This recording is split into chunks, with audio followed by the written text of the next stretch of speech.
Yo yo yo! Salut les turfeuses, salut les turfeurs, bienvenue pour un nouveau pronostic de Benoît Requin. Merci pour vos likes, pour vos commentaires. N'hésitez pas à vous abonner pour recevoir tous mes pronostics tous les jours. Et pour accéder à tous mes tickets pour la course du Quintet, vous avez deux moyens, par mon site internet Benoît Requin ou par le bouton rejoindre. Ça fait plaisir de vous retrouver après une semaine de blocage. Comme vous avez pu le remarquer, ma chaîne a été bloquée par YouTube pendant 7 jours. Alors pour quelle raison? Alors apparemment, il y a une phrase prononcée dans ma vidéo du mercredi 10 mars qui a mal été interprétée par l'intelligence artificielle de YouTube. D'ailleurs, cette vidéo, ça sert à rien de la chercher, hein. Ils l'ont carrément supprimée définitivement. Je sais pas ce que je leur ai dit dedans, mais ça leur a pas plu du tout.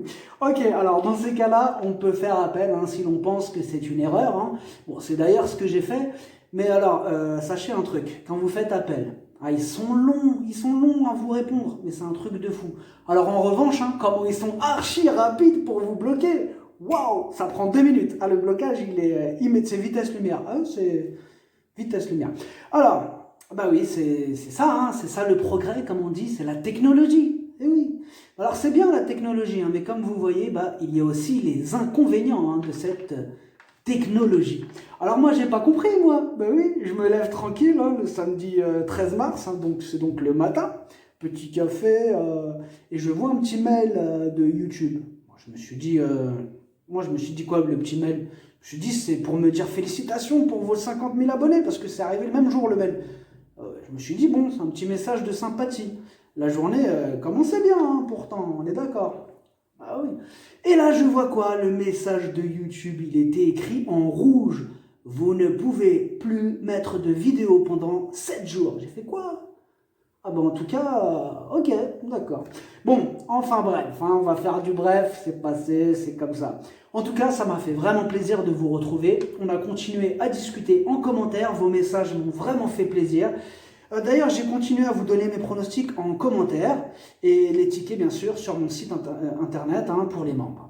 Donc, si vous faites des vidéos sur YouTube, que ça vous serve aussi à vous, cette petite histoire, bon, du coup, je vous invite à bien lire le règlement, car même quand on pense être en règle, eh bien, on a parfois quelques surprises. Alors ok, on repart pour les pronostics et je tenais bien sûr à vous remercier. On a atteint la barre des 50 000 abonnés, ça fait trop plaisir. Ok, c'est parti, place au pronostic du Quintet de ce dimanche 21 mars et qui, au passage, attention, est un Quintet ouvert. On va voir ça ensemble. Direction Saint-Cloud pour le prix à Teddy. Plat, 1400 mètres, 16 partants. Réunion 1, course 3, indice de confiance, 1 sur 5. Vous avez 2 moyens pour récupérer mes tickets pour la course du Quintet, par mon site internet Benoît Requin ou par le niveau Yo-Yo Total VIP en passant par le bouton rejoindre. Ok, c'est parti, on commence le pronostic et on commence avec le numéro 1, Alba Power. Il effectue sa rentrée, il a le défaut de ne pas briller par sa régularité. En revanche, il a déjà bien couru sur sa fraîcheur, surprise possible. Du coup, on n'écoute pas son entraîneur, on n'a pas réussi à choper son entraîneur, mais pour les autres numéros, ça va. Il n'y a que le 14 aussi, il n'y aura pas les entraîneurs. Alors, le numéro 2, King Rob. Ses 2 dernières sorties sont bonnes. Il apprécie le terrain lourd. Il a déjà prouvé sa compétitivité à ce niveau, mais il ne répète pas toujours ses bonnes sorties, donc kit ou double. On écoute Mathieu Boutin. King Rob est un cheval de qualité. Il me paraît très bien le matin à l'entraînement et ont repris un peu de fraîcheur après le meeting de Cagnes. Il se plaît en terrain souple. Bref, j'espère le voir logiquement bien se comporter dimanche. Le numéro 3, Baracatl. Lui aussi apprécie les terrains lourds, mais lui aussi n'est pas un modèle de régularité. Alors il vient de mettre une fin à une série de 4 échecs consécutifs. Sur sa forme, une confirmation est logiquement attendue, c'est mon principal regret. On écoute Georgios Alampenensis. Baracatl a très bien couru en dernier lieu.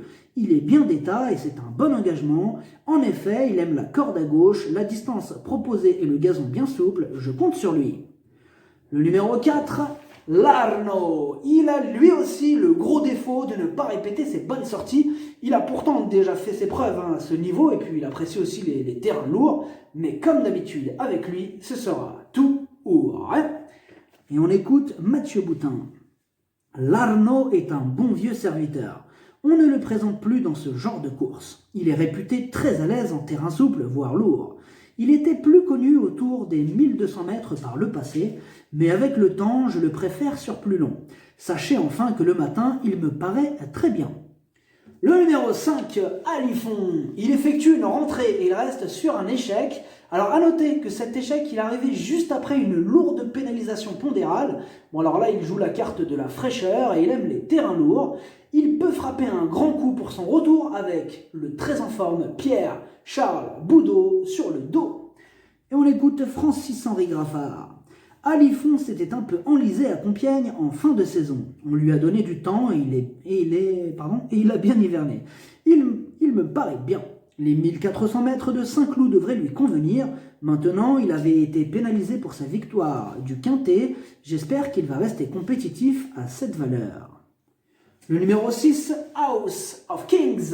Il vient de terminer 8e pour sa rentrée. Bon, il reste aussi sur 6 échecs consécutifs. Bon, là, pour le coup, on a surtout besoin qu'il nous rassure. On écoute Mademoiselle Anne-Sophie Crombass. House of Kings a eu un hiver assez difficile car il a été opéré des sinus et on lui a arraché une dent. On l'a repris doucement début de janvier. Il va retrouver un terrain à sa convenance dimanche et devrait mieux se comporter car il avait besoin de courir pour sa rentrée. Il sera muni d'œillères. J'ai besoin qu'il me rassure, mais il ne doit pas être négligé pour une place. Le numéro 7, Millfield, du pour et du contre. Alors d'un côté, il reste sur 3 échecs consécutifs, mais de l'autre, attention, il est dans son jardin à Saint-Cloud, il apprécie les terrains lourds, il va tenter de remettre les pendules à l'heure, mieux vaut ne pas le sous-estimer.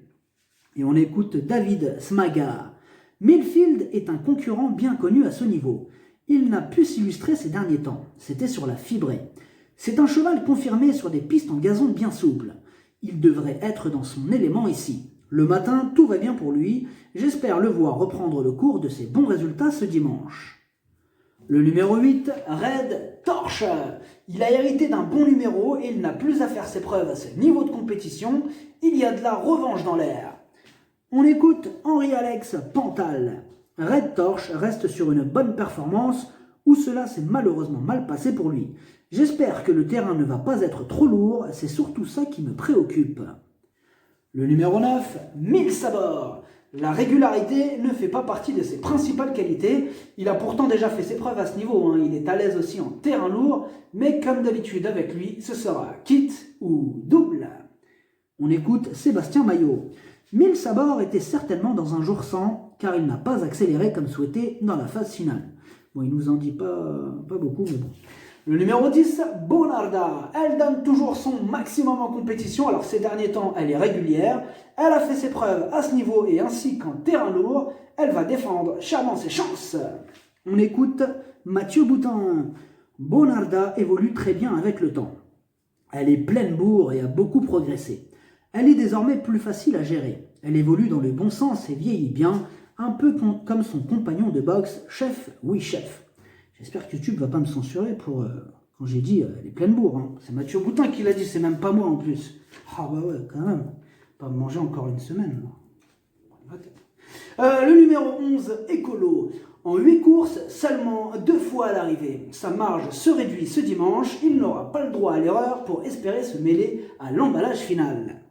On écoute Jean-Vincent Tout. Écolo a rejoint mes box l'automne passé. Il a couru de façon assez répétée ensuite avec plus ou moins de réussite. Il a bien profité du break hivernal et va se présenter en très belles conditions physiques ici. J'ai toutefois un peu de mal à le cerner car ce cheval entier a certes du potentiel mais aussi un certain caractère. Le numéro 12, Zach. Il reste sur un échec et il doit faire ses preuves à ce niveau et sans en faire une totale impossibilité, oui, car dans cette discipline tout est possible. Il y a d'autres chevaux qui nous présentent de plus solides garanties. On écoute Mademoiselle Karina Fey. Zach a brûlé pas mal d'énergie en partant et a logiquement faibli pour finir dernièrement. Il faut oublier cette tentative et j'espère le voir bien courir, même s'il doit encore nous montrer qu'il peut s'illustrer à cette valeur.